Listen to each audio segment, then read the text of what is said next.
In the early hours of 24 January 1961, at the height of Cold War nuclear readiness, and only days after a new American administration had taken office, a routine airborne alert mission over the southeastern United States unraveled into one of the most dangerous nuclear accidents in history, an episode that remained largely obscured for decades, despite the scale of risk it revealed. A B-52 strategic bomber carrying 2 thermonuclear weapons experienced catastrophic structural failure in midair near the town of Goldsboro, North Carolina, initiating a chain of events that brought the United States closer to an accidental nuclear detonation on its own territory than was publicly acknowledged at the time. The flight was part of a continuous airborne deterrence posture designed to ensure that nuclear weapons were always within reach of their targets should war break out. A posture born of Cold War fears that a surprise Soviet attack could destroy ground-based forces before they could be launched, and the bomber's mission reflected a strategic environment in which the prevention of vulnerability justified extraordinary risk. Shortly after midnight, the aircraft developed a fuel leak in its right wing, a malfunction that worsened as the crew attempted to manage the problem while maintaining altitude. And as thousands of pounds of fuel drained uncontrollably, the structural integrity of the wing deteriorated beyond recovery. At approximately 12,000 feet, the wing failed completely, tearing the aircraft apart and forcing the crew to eject as the bomber disintegrated over farmland and small communities below. In the chaos of breakup, the 2 Mark 39 hydrogen bombs separated from the aircraft and began their uncontrolled descent toward the ground,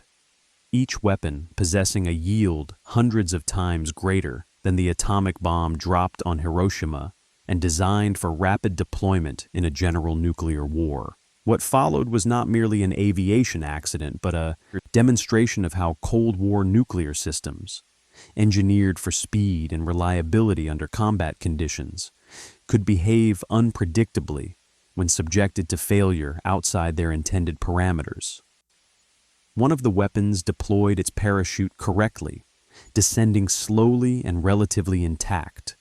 while the other plunged freely into the earth, burying itself deep into the soil. But in both cases, multiple arming mechanisms were triggered as designed, initiating sequences intended to prepare the weapons for detonation. Subsequent investigation would reveal that in at least one of the bombs, 5 of the 6 safety devices meant to prevent an unintended nuclear explosion failed, leaving a single low-voltage switch as the final barrier between North Carolina and a catastrophic detonation. This reality stood in stark contrast to public assurances of absolute control and infallible safety, exposing a gap between official rhetoric and the technical realities of nuclear weapons engineering during the early 1960s. At the time, however, the full extent of the danger was known only to a small circle of military and scientific personnel, as the immediate response focused on securing the crash site, recovering weapon components, and preventing public panic. Local authorities, emergency services, and military units converged on the area, cordoning off farmland and quietly removing debris while assuring residents that there was no danger. Even as recovery teams worked in close proximity to radioactive materials and unexploded nuclear components, the secrecy surrounding the incident reflected broader Cold War imperatives, as public acknowledgement of near-catastrophic accidents threatened to undermine confidence in deterrence, provoke political backlash, and expose vulnerabilities that adversaries could exploit. Within the Department of Defense and the Atomic Energy Commission, the Goldsboro accident triggered intense internal review as engineers and strategists confronted evidence that existing safety systems were insufficient to guarantee control under accident conditions. A realization that challenged assumptions underpinning the entire nuclear posture of the United States. These assumptions had been shaped by the logic of deterrence, which prioritized readiness, speed, and reliability over redundancy and fail-safe design, particularly in an era when the perceived risk of deliberate attack loomed larger than that of accidental detonation. The Goldsboro incident forced a reassessment of this balance, revealing that the margin for error in nuclear operations was far thinner than policymakers and the public had been led to believe. Yet even as technical analyses circulated within classified channels, the broader strategic posture remained largely unchanged, as airborne alert missions continued and nuclear forces remained on hair-trigger readiness, reflecting the depth of institutional commitment to deterrence doctrine. The recovery operation itself extended over weeks as crews excavated the buried weapon and attempted to retrieve critical components, a process complicated by waterlogged soil and the risk of further damage to the device. And while much of the bomb was eventually recovered, portions remained unretrievable, sealed beneath the ground under controlled conditions that underscored the enduring legacy of the accident. The human cost of the crash was immediate and tangible, as several crew members lost their lives, while others survived ejection only to confront the knowledge that their aircraft had nearly destroyed a region they were sworn to protect. An irony that encapsulated the moral and psychological contradictions of Cold War nuclear service. For the surrounding communities, the incident became a half-known event, discussed in fragments and rumors but never fully explained, a silence maintained by official secrecy and the absence of visible catastrophe, even as the reality of what had almost occurred lingered unspoken. Within strategic circles, however, Goldsboro joined a growing list of accidents and near misses that challenged the narrative of absolute control, revealing that the nuclear age was not only defined by deliberate confrontation, but by the constant management of risk generated by complex systems operating under extreme conditions. The accident occurred at a moment of transition, as Cold War tensions were intensifying and nuclear arsenals expanding rapidly, and its lessons would inform subsequent debates about weapon safety, command and control, and the acceptable limits of deterrence, even if those debates remained largely hidden from public view. In this sense, the Goldsboro nuclear accident was not an anomaly, but a symptom of a broader strategic environment in which the pursuit of security through overwhelming destructive capacity produced vulnerabilities of its own, vulnerabilities that were rarely acknowledged openly, but that shaped policy and engineering decisions in subtle ways. The near detonation of 2 hydrogen bombs over North Carolina exposed the fragile intersection of human judgment, mechanical reliability, and strategic doctrine, demonstrating that the Cold War's greatest dangers were not confined to enemy action, but were embedded within the everyday operations of deterrence itself. As the United States continued to refine its nuclear posture in the years that followed, the memory of Goldsboro persisted within classified assessments as a reminder that the line between control and catastrophe could be alarmingly thin, and that the stability promised by nuclear deterrence rested on systems capable of failing in ways that defied assumptions and nearly transformed routine readiness into irreversible disaster. In the aftermath of the crash, the immediate priority of U.S. military authorities was containment rather than disclosure, as the Goldsboro incident unfolded within a Cold War culture that treated nuclear accidents as strategic liabilities whose exposure could erode deterrence credibility and public confidence, and this imperative shaped every aspect of the response, from recovery operations to internal reporting. Strategic Air Command units secured the crash zone under tight secrecy, coordinating with local officials on a need-to-know basis while emphasizing reassurance over explanation, a posture that reflected long-standing assumptions that the public could neither process nor benefit from full transparency regarding nuclear risk. Within days, technical teams from the Atomic Energy Commission and the Air Force began a detailed forensic examination of the weapon's behavior during the accident,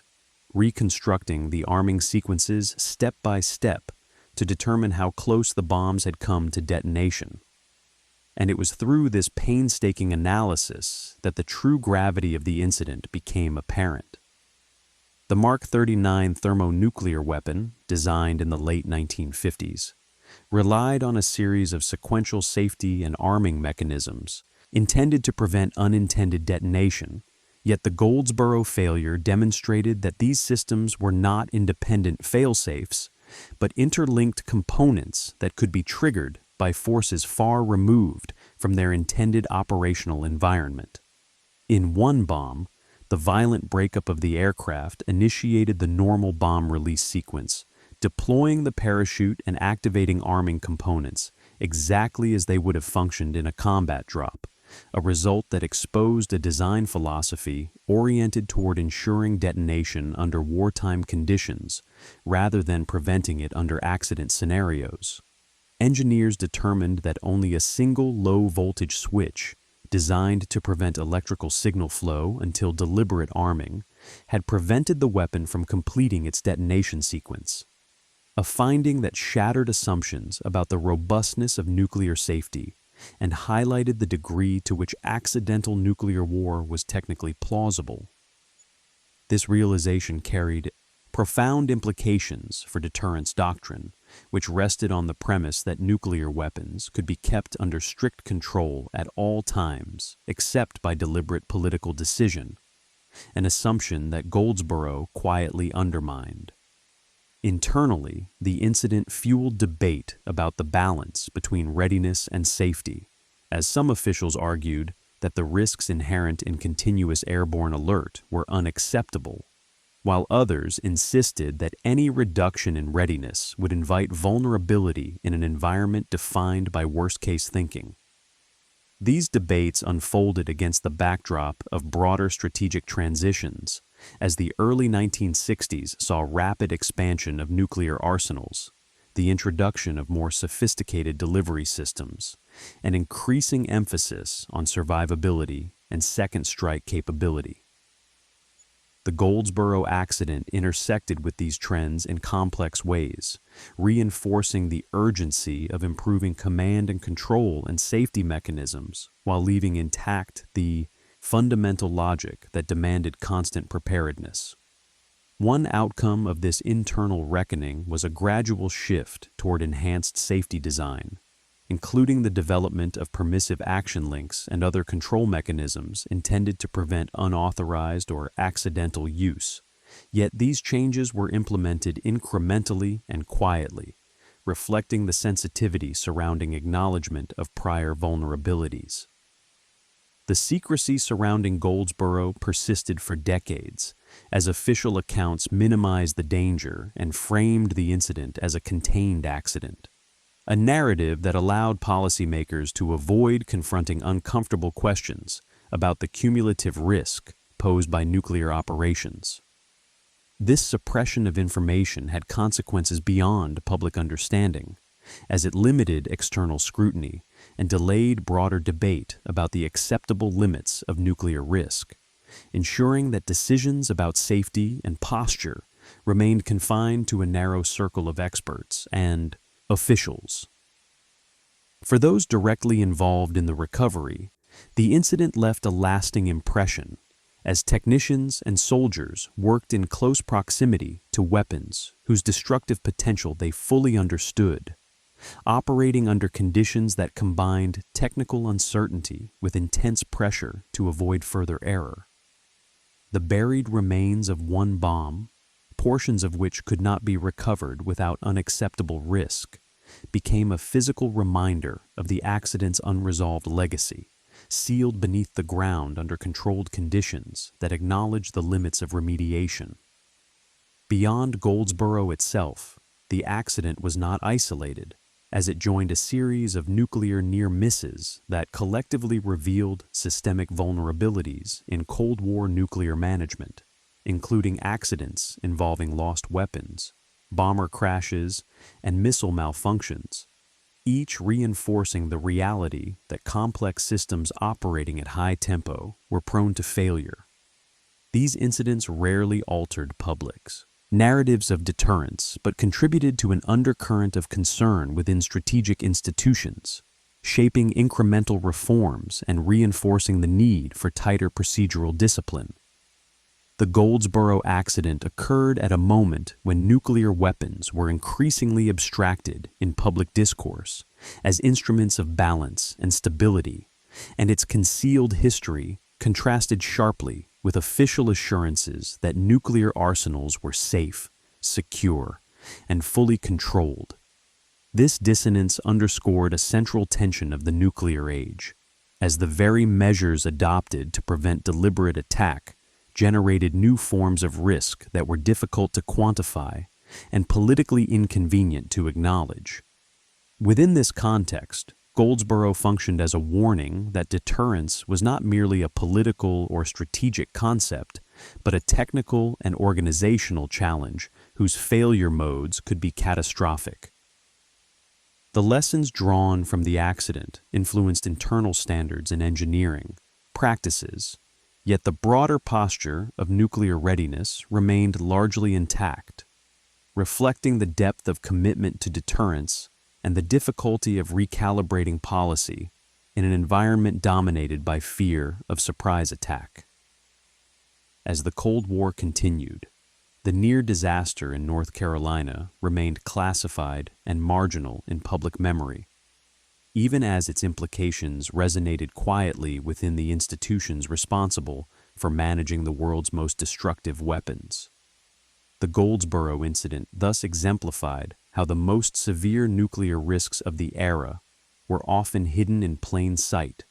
embedded in routine operations, and mitigated only by layers of secrecy and incremental reform, rather than by fundamental reconsideration of the systems that made such accidents possible in the first place.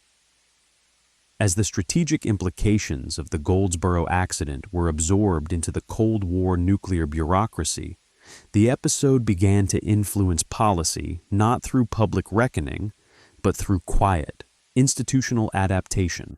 reinforcing a pattern in which catastrophic risk was managed incrementally rather than confronted directly. And this approach reflected both the technical complexity of nuclear systems and the political sensitivity surrounding their fallibility.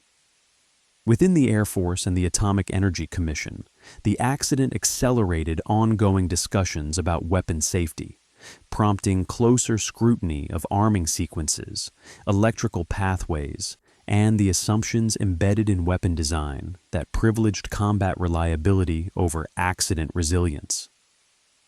Engineers increasingly recognized that many early thermonuclear weapons were designed under intense pressure to deploy quickly and in large numbers, with safety systems that functioned adequately under ideal conditions, but could be compromised by the chaotic forces generated by crashes, fires, or uncontrolled release. The Goldsboro analysis exposed how these forces could mimic combat conditions closely enough to defeat safeguards, blurring the distinction between deliberate use and accidental initiation in ways that were deeply unsettling to those responsible for nuclear stewardship. This realization contributed to a gradual but significant shift in design philosophy, as later weapons incorporated stronger separation between safety mechanisms and arming components, as well as improved environmental sensing devices intended to distinguish between normal deployment and accident scenarios. However, these changes did not occur overnight, and during the early 1960s, the United States continued to operate a large inventory of weapons whose safety margins were narrower than publicly acknowledged, maintaining a posture that accepted a measurable risk of accidental detonation as the price of deterrence. The Goldsboro incident also intersected with debates about airborne alert missions, which had been instituted to guarantee retaliatory capability, but which now appeared to expose the homeland to additional risk. a trade-off that forced planners to weigh the dangers of accident against the perceived necessity of constant readiness. Some officials argued that improvements in missile survivability and command and control could eventually render continuous airborne alert unnecessary, reducing the likelihood of similar accidents, while others cautioned that any relaxation of readiness could invite miscalculation by adversaries. This tension reflected a broader dilemma at the heart of Cold War strategy, as technological advances both mitigated and introduced new risks, complicating efforts to achieve stability through deterrence. Beyond internal policy circles, the secrecy surrounding Goldsboro ensured that the broader public debate about nuclear risk remained abstract, focused on geopolitical confrontation rather than the operational hazards of deterrence, a gap that insulated decision-makers from external pressure while limiting democratic oversight of nuclear policy. When fragments of information about the accident eventually emerged years later, they challenged assumptions about nuclear safety and sparked retrospective concern. But by then, the strategic framework that had produced the incident was deeply entrenched. The accident's legacy also extended into legal and environmental domains, as the unrecovered components buried beneath North Carolina farmland raised questions about long-term contamination, responsibility, and remediation, issues addressed through controlled access and monitoring rather than full disclosure, reinforcing a pattern of containment over transparency. For the communities affected, the event remained an uneasy presence, acknowledged through markers and limited public information, but never fully integrated into local or national narratives of the Cold War, a silence that mirrored the broader tendency to compartmentalize nuclear risk.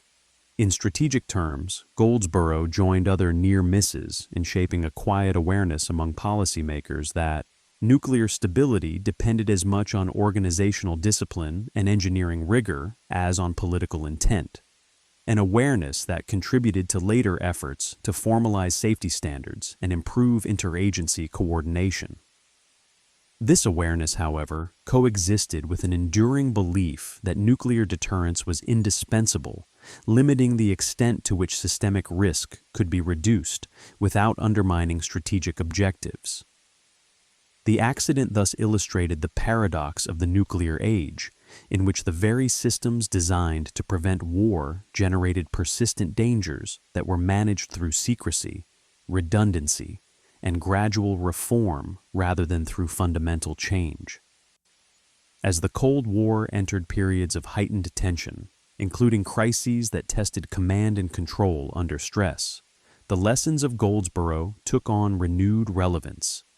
reminding those within the system that catastrophe could arise not only from enemy action, but from the inherent complexity and fragility of deterrence itself. Yet because these lessons remained largely confined to classified channels, they did not fundamentally alter public perceptions of nuclear stability, allowing narratives of control and balance to persist, even as internal assessments acknowledged significant residual risk. The Goldsboro nuclear accident therefore occupies a distinctive place in Cold War history as an event whose immediate danger was immense, whose public impact was minimal,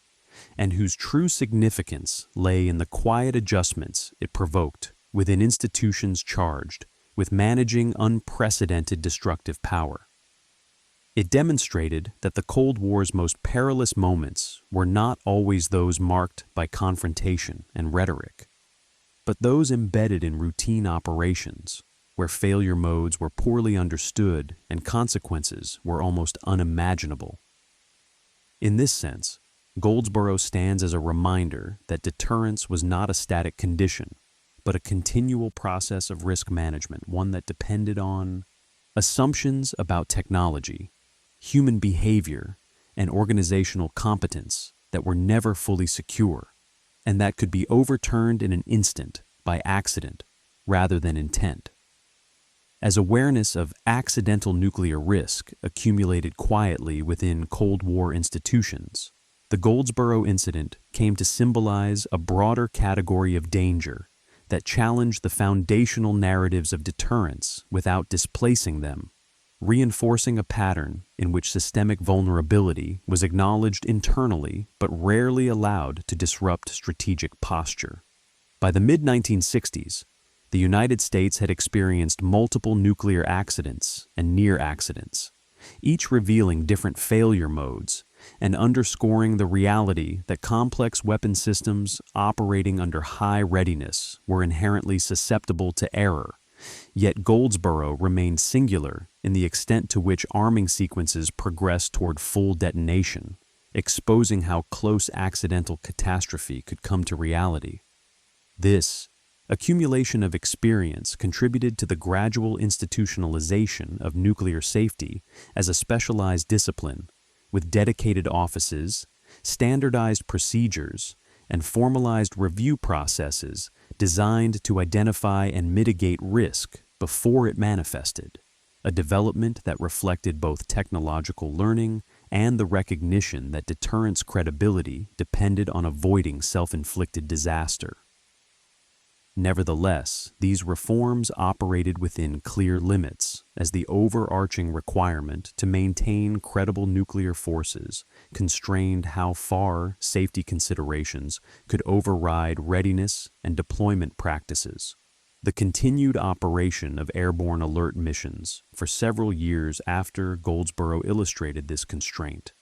as decision-makers judged that the strategic benefits of constant deterrent presence outweighed the risks revealed by the accident, a calculation shaped by prevailing assumptions about Soviet intentions and capabilities. The accident also influenced debates about command and control, highlighting the need for clearer lines of authority and more reliable communication systems capable of preventing unauthorized or accidental use, especially under crisis conditions when stress and ambiguity could amplify error. These concerns fed into broader Cold War efforts to stabilize nuclear competition through measures such as improved early warning systems, redundancy in communication networks, and eventually confidence-building arrangements designed to reduce the likelihood of misinterpretation, even as the core reliance on nuclear deterrence remained intact. The secrecy surrounding Goldsboro delayed its integration into public discourse, but when partial declassification occurred decades later, it prompted reassessment of Cold War risk that reframed deterrence not as a stable equilibrium, but as a continuous negotiation with uncertainty, dependent on technical performance and human judgment as much as on strategic intent. This retrospective understanding highlighted the asymmetry between public narratives of control and the private recognition of fragility that characterized nuclear management during the early Cold War. For historians and analysts, Goldsboro offered concrete evidence that accidental nuclear war was not a theoretical possibility, but a plausible outcome narrowly averted, challenging simplistic accounts of deterrence as a purely rational system governed by deliberate decision-making. The incident revealed how organizational incentives, technological complexity, and strategic urgency combined to create environments in which safeguards could fail sequentially rather than independently, leaving catastrophic outcomes contingent on the functioning of single components. This insight has shaped subsequent analysis of nuclear risk, emphasizing the importance of systemic resilience and the dangers of over-reliance on redundancy that may not function as intended under extreme conditions. Within military culture, Goldsboro reinforced the ethic of procedural discipline and technical competence, underscoring the responsibility borne by individuals operating within systems whose failure could have consequences far beyond their immediate control. Yet this ethic coexisted with institutional pressures that normalized risk as an unavoidable feature of deterrence, ensuring that the lessons of the accident were incorporated incrementally rather than catalyzing a fundamental shift in policy. The broader Cold War environment reinforced this outcome, as crises such as Berlin and Cuba dominated attention and reinforced the belief that the primary danger lay in adversary action rather than internal failure, a belief that relegated accidents to the margins of strategic consideration despite their demonstrated potential for catastrophe. The Goldsboro incident thus illuminates a critical dimension of Cold War history, often overshadowed by diplomatic and military confrontation, revealing how stability depended not only on restraint between rivals, but on the reliable functioning of complex systems operating under constant pressure. It underscores that the risks of the nuclear age were not solely imposed by hostile intent, but were generated internally by the very mechanisms designed to prevent war, mechanisms that required constant vigilance and adaptation to remain marginally safe. As the Cold War progressed and nuclear arsenals expanded, the lessons of Goldsboro persisted as a quiet reminder within classified circles that deterrence rested on a precarious foundation, one vulnerable to accident, miscalculation, and technical failure as much as to deliberate aggression. This recognition informed later efforts to manage nuclear risk through arms control, safety improvements, and crisis communication, even as it remained largely absent from public narratives of Cold War stability. In this sense, Goldsboro represents not an isolated anomaly, but a window into the hidden history of nuclear deterrence, exposing the everyday dangers embedded in routine operations and the extent to which the avoidance of catastrophe depended on a combination of design, discipline, and chance. The accident's significance lies in its demonstration that the Cold War's most severe threats were often invisible, residing in the interaction between technology and policy rather than in overt confrontation, and that the margin separating deterrence from disaster was narrower than official assurances suggested. By revealing how close accidental nuclear detonation came to reality on American soil, Goldsboro challenges comfortable narratives of control and invites a reassessment of the nuclear age as a period defined not only by strategic balance, but by persistent, managed risk that could never be fully eliminated.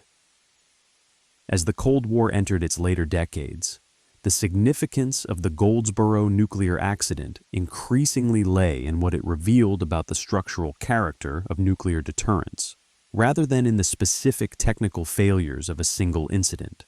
highlighting how risk was not an aberration, but an intrinsic feature of systems designed to operate continuously at the edge of catastrophe. The accident underscored that deterrence depended on a delicate balance between reliability and restraint, in which weapons had to be sufficiently robust to function under the most extreme conditions of war, yet sufficiently constrained to prevent activation outside deliberate political control, a balance that early Cold War engineering struggled to achieve consistently.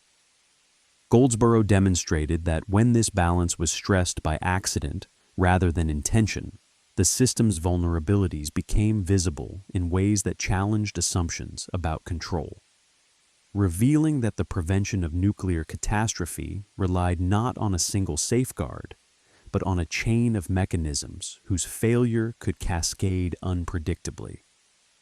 This insight influenced subsequent generations of analysts who began to conceptualize nuclear risk in probabilistic terms, recognizing that even low-probability events could accumulate significance over time when multiplied across large arsenals and decades of operation. Within policy circles, this perspective contributed to a gradual shift toward viewing nuclear stability as a problem of risk management rather than absolute prevention, an approach that acknowledged the impossibility of eliminating danger entirely while seeking to reduce its likelihood and potential consequences. The Goldsboro accident thus became part of a broader body of evidence, suggesting that the Cold War nuclear order was sustained not by perfect control, but by a series of contingent successes, moments when safeguards held, procedures were followed, or chance intervened to avert disaster. This realization complicated triumphalist narratives of deterrence by introducing an element of fragility that was difficult to reconcile with claims of strategic mastery.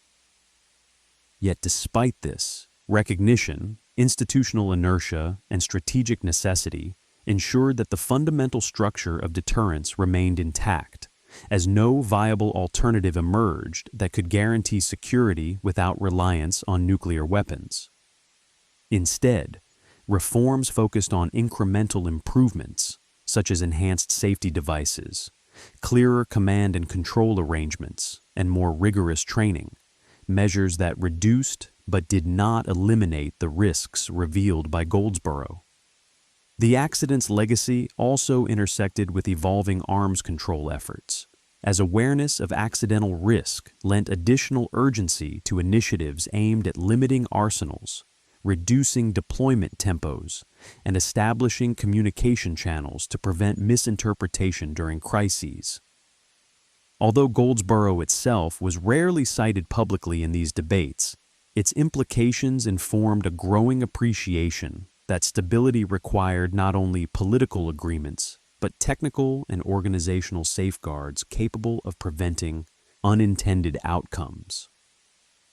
In historical retrospect, the accident highlights the extent to which the Cold War was shaped by unseen dangers managed behind closed doors,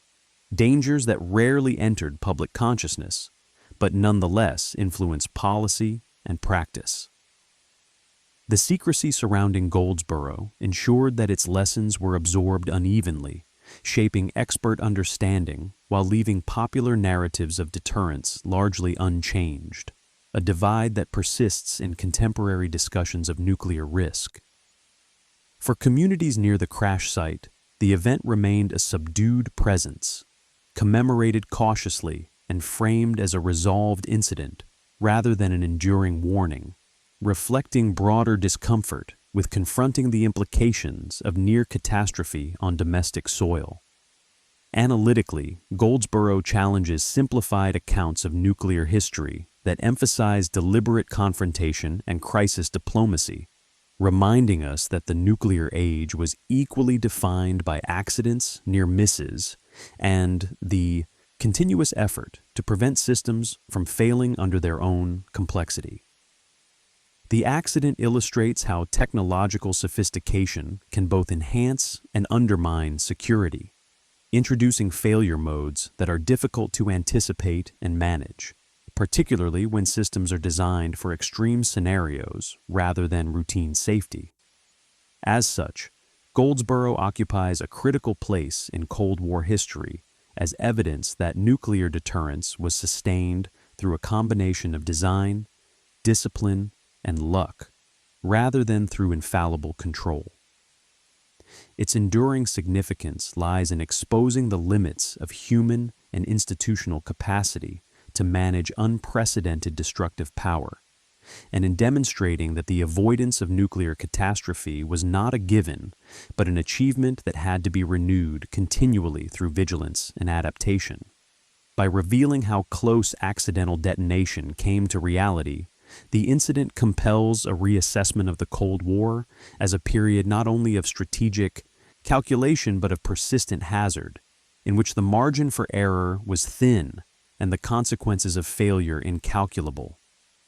In this sense, the Goldsboro nuclear accident stands as a quiet but profound reminder that the stability of the nuclear order rested on foundations far more fragile than public assurances suggested, and that the history of deterrence must account not only for moments of confrontation, but for the hidden risks embedded in its everyday operation. In its final historical balance, the Goldsboro nuclear accident of 1961 stands as one of the most revealing episodes of the Cold War, precisely because it exposed the hidden mechanics of deterrence rather than its declared logic, demonstrating that the greatest nuclear dangers often arose not from hostile intent, but from the ordinary operation of systems designed to prevent war through constant readiness. The near detonation of 2 hydrogen bombs over North Carolina revealed that the stability promised by nuclear deterrence rested on layers of technology, procedure, and human judgment that could fail in sequence, leaving catastrophic outcomes dependent on the proper functioning of single components rather than on deliberate political decision. This reality challenged the foundational assumption that nuclear weapons were fully controllable instruments whose use could be governed exclusively by rational calculation at the highest levels of authority, revealing instead a system in which accident, mechanical failure, and organizational pressure could bring the world to the brink independently of strategic intent. Goldsboro demonstrated that deterrence was not a static equilibrium, but a dynamic condition sustained through continual risk management, incremental reform, and the suppression of information that might undermine confidence and control. The secrecy surrounding the incident allowed public narratives of stability and balance to persist, even as internal assessments acknowledged vulnerabilities that could not be eliminated without altering the fundamental posture of nuclear readiness. In this sense, the accident illustrates a central paradox of the Cold War, that the pursuit of security through overwhelming destructive capacity generated its own forms of insecurity, embedded within routine operations and mitigated only imperfectly through design improvements and procedural discipline. The legacy of Goldsboro lies not in policy reversal or dramatic reform, but in the quiet adjustments it provoked, shaping safety engineering, command and control practices, and expert understanding of nuclear risk while leaving the broader structure of deterrence intact. Analytically, the incident forces a reassessment of Cold War history that accounts for the role of chance and system failure, alongside ideology and strategy, revealing that the avoidance of nuclear catastrophe was never guaranteed, and that stability depended as much on unseen technical safeguards as on diplomatic restraint. By exposing how close accidental nuclear detonation came to reality on American soil, Goldsboro underscores that the Cold War's most dangerous moments were often invisible, managed within classified channels and absent from public consciousness, yet decisive in shaping the true margins of survival. The episode stands as a reminder that deterrence functioned not because it was flawless, but because failure was narrowly avoided time and again, and that the nuclear age was defined by persistent hazard as much as by strategic balance. In this final accounting, the Goldsboro accident reveals that the Cold War's history cannot be understood solely through crises and confrontations, but must also encompass the silent risks embedded in everyday readiness, where the line between control and catastrophe was thinner than official assurances ever allowed, and where the survival of entire regions depended not on intent, but on the fragile success of systems never designed to fail.